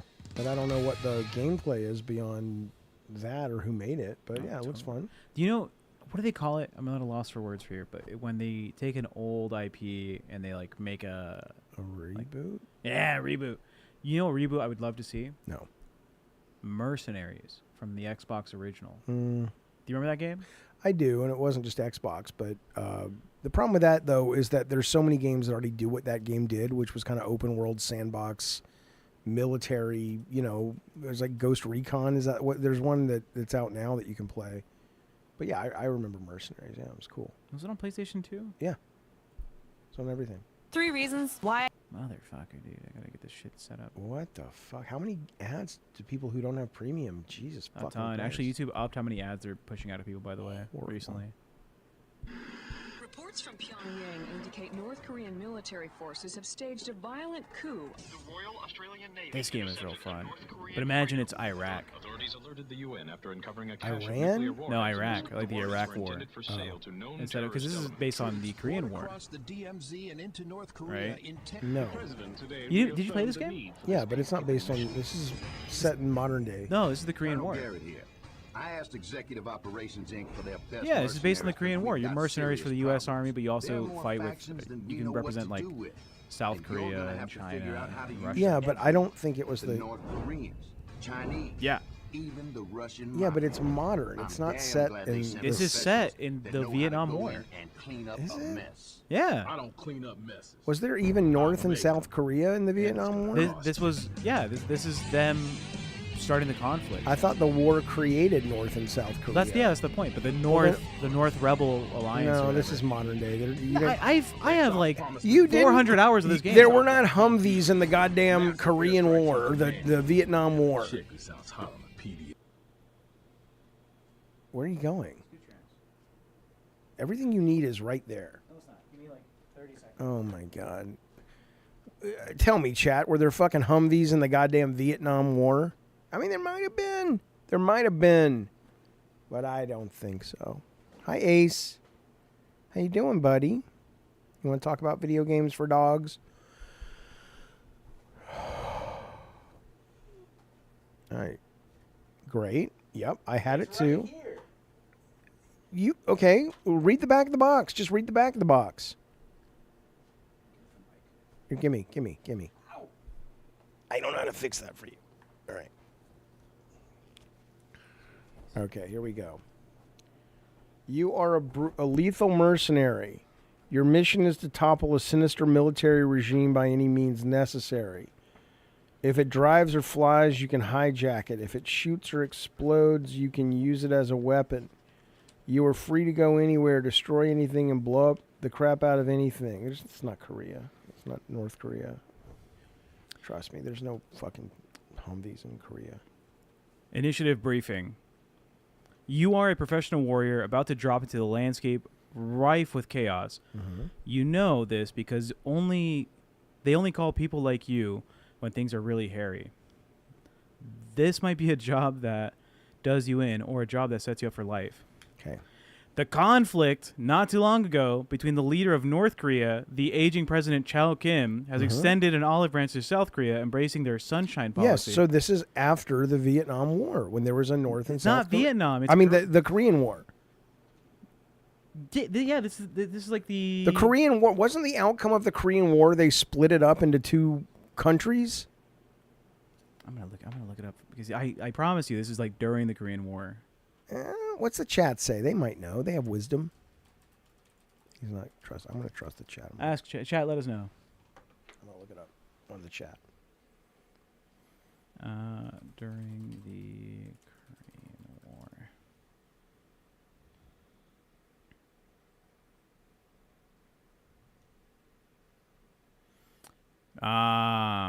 Yeah. Go ahead. Mm. What's it say?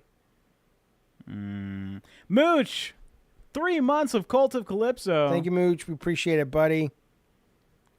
What's it say? Mercenaries the game. is not set during the historical Korean War. Yeah. It is a alternate reality depicting a second Korean War. There you go, boys. Or coup. And I had a game I was going to make called I played this when I was like 6. Well, I was going to make a game called Heartland that was basically about North Korea invading. And people were like, that would be impossible. I'm like, okay, well, could it be China? And they said, we can't fund that. I'm like, okay.